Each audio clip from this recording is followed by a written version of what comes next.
सब कष्ट हरने वाली श्रीमद् भागवत गीता के प्रथम अध्याय का सरल हिंदी अनुवाद पंडित लेखराज जी से श्रवण करें। ओम श्री गुरवे नमः।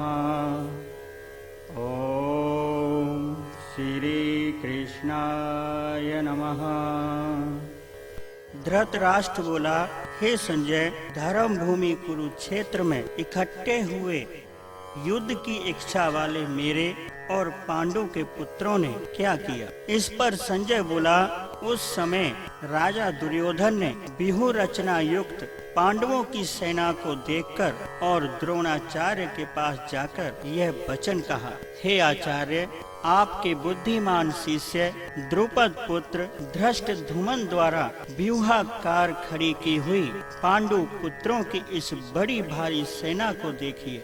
इस सेना में बड़े बड़े धनुषों वाले युद्ध में भीम और अर्जुन के समान बहुत से सूरवीर हैं, जैसे सात्यकी और विराट तथा महारथी राजा द्रुपद और धृष्टकेतु, चेकितान तथा बलवान काशीराज, पुरजित, कुंती भोज और मनुष्यों में श्रेष्ठ सैव्य हैं, और पराक्रमी युद्धामन्यु तथा बलवान उत्तमोजा, सुभद्रा पुत्र अभिमन्यु और द्रौपदी के पांचों पुत्र, यह सब ही महारथी हैं। हे ब्राह्मण श्रेष्ठ, हमारे पक्ष में भी जो प्रधान हैं उनको आप समझ लीजिए। आपके जानने के लिए मेरी सेना के जो सेनापति हैं उनको मैं तुमसे कहता हूँ। एक तो स्वयं आप और पितामह भीष्म तथा कर्ण और संग्राम विजयी कृपाचार्य तथा वैसे ही अश्वत्थामा, विकर्ण और सोमदत्त का पुत्र भूरिश्रवा है, तथा और भी बहुत से सूरवीर अनेक प्रकार के अस्त्र शस्त्रों से युक्त मेरे लिए जीवन की आशा को त्यागने वाले सब के सब युद्ध में चतुर हैं। और भीष्म पितामह द्वारा रक्षित हमारी वह सेना सब प्रकार से अजय है, और भीम द्वारा रक्षित इन लोगों की यह सेना जीतने में सुगम है। इसलिए सब मोर्चों पर अपनी अपनी जगह स्थित रहते हुए आप लोग सब के सब ही निस्संदेह भीष्म पितामह की ही सब ओर से रक्षा करें। इस प्रकार द्रोणाचार्य से कहते हुए दुर्योधन के वचनों को सुनकर कौरवों में वृद्ध बड़े प्रतापी पितामह भीष्म ने उस दुर्योधन के हृदय में हर्ष उत्पन्न करते हुए उच्च स्वर से सिंह की नाद के समान गर्ज कर शंख बजाया।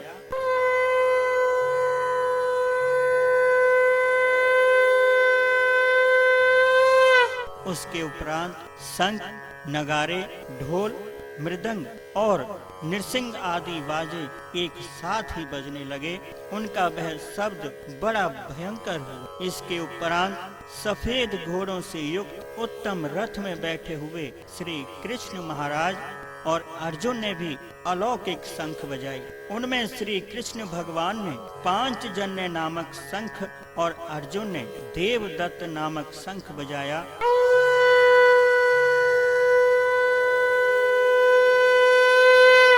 भयानक कर्म वाले भीम ने पौंड्र नामक महाशंख बजाया।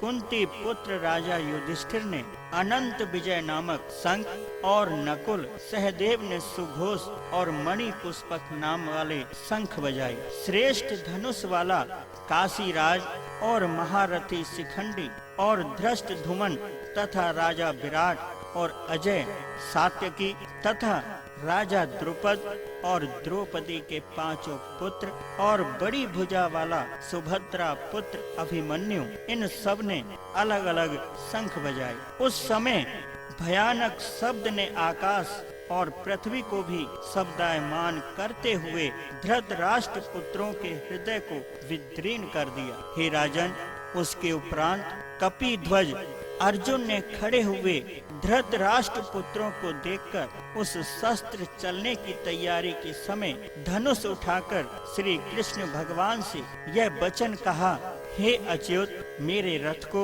दोनों सेनाओं के बीच में खड़ा कर दीजिए, जब तक मैं इन स्थित हुए युद्ध की कामना वालों को अच्छी प्रकार से देख लूं कि इस युद्ध रूप व्यापार में मुझे किन किन के साथ युद्ध करना योग्य है। और दुर्बुद्धि दुर्योधन का युद्ध में कल्याण चाहने वाले जो ये राजा लोग इस सेना में आए हैं, उन युद्ध करने वालों को मैं देखूंगा। संजय बोला कि हे धृतराष्ट्र, अर्जुन द्वारा इस प्रकार कहे हुए महाराज श्री कृष्ण चंद्र ने दोनों सेनाओं के बीच में भीष्म और द्रोणाचार्य के सामने और संपूर्ण राजाओं के सामने उत्तम रथ को खड़ा करके ऐसा कहा कि हे पार्थ, इन इकट्ठे हुए कौरवों को तुम भली भांति देख लो। उसके उपरांत पृथा पुत्र अर्जुन ने उन दोनों ही सेनाओं में स्थित हुए पिता के भाइयों को, पितामह को, आचार्यों को, मामा को, भाइयों को, पुत्रों को, पौत्रों को तथा मित्रों को, ससुरों को और सुहृदों को भी देखा। इस प्रकार उन खड़े हुए संपूर्ण बंधुओं को देखकर वह अत्यंत करुणा से युक्त हुआ। कुंती पुत्र अर्जुन शोक करता हुआ यह बोला, हे कृष्ण, इस युद्ध की इच्छा वाले खड़े हुए स्वयं जन समुदायों को देखकर मेरे अंग शिथिल हुए जाते हैं और मुख भी सूखा जाता है और मेरे शरीर में कंप तथा रोमांच होता है तथा हाथ से गांडीव धनुष गिरता है और त्वचा भी बहुत जलती है तथा मेरा मन भ्रमित सा हो रहा है, इसलिए मैं खड़ा रहने को भी समर्थ नहीं हूँ।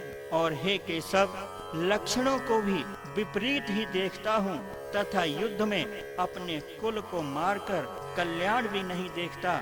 और हे कृष्ण, मैं विजय को नहीं चाहता और राज्य तथा सुखों को भी नहीं चाहता। हे गोविंद, हमें राज्य से क्या प्रयोजन है तथा भोगों से और जीवन से भी क्या प्रयोजन है, क्योंकि हमें जिनके लिए राज्य, भोग और सुख आदि इच्छित हैं, वे ही सब धन और जीवन की आशा को त्याग कर युद्ध में खड़े हुए हैं, जो कि गुरुजन, ताऊ, चाचे, लड़के और वैसे ही दादा, मामा, ससुर, पोते, साले तथा और भी संबंधी लोग हैं। इसलिए हे मधुसूदन, मुझे मारने पर भी अथवा 3 लोक के राज्य के लिए भी मैं इन सब को मारना नहीं चाहता। फिर पृथ्वी के लिए तो कहना ही क्या है। हे जनार्दन, धृतराष्ट्र के पुत्रों को मारकर भी हमें क्या प्रसन्नता होगी। इन आतताइयों को मारकर तो हमें पाप ही लगेगा। हे माधव, धृतराष्ट्र के पुत्रों को मारने के लिए हम योग्य नहीं हैं, क्योंकि अपने कुटुंब को मारकर हम कैसे सुखी रह सकते हैं। यद्यपि लोभ से भ्रष्ट चित्त हुए यह लोग कुल के नाशकृत दोष को और मित्रों के साथ विरोध करने में पाप को नहीं देखते हैं, परंतु हे जनार्दन, कुल के नाश करने से होते हुए दोष को जानने वाले हम लोगों को इस पाप से हटने के लिए क्यों नहीं विचार करना चाहिए, क्योंकि कुल के नाश होने से सनातन कुल धर्म नष्ट हो जाते हैं। धर्म के नाश होने से संपूर्ण कुल को पाप भी बहुत दबा लेता है तथा हे कृष्ण, पाप के अधिक बढ़ जाने से कुल की स्त्रियां दूषित हो जाती हैं और हे माधव, स्त्रियों के दूषित होने पर वर्ण संकर उत्पन्न होते हैं और वह वर्ण संकर कुल घातियों को और कुल को नरक में ले जाने के लिए ही होते हैं।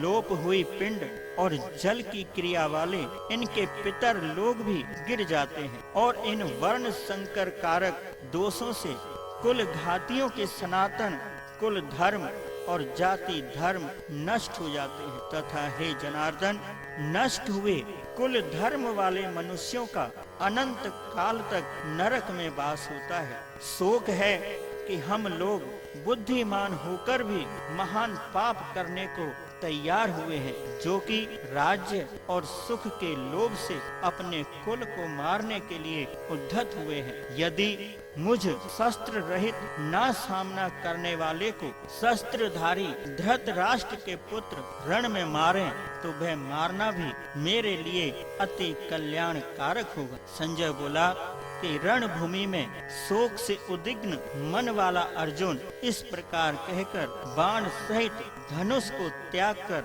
रथ के पिछले भाग में बैठ गया।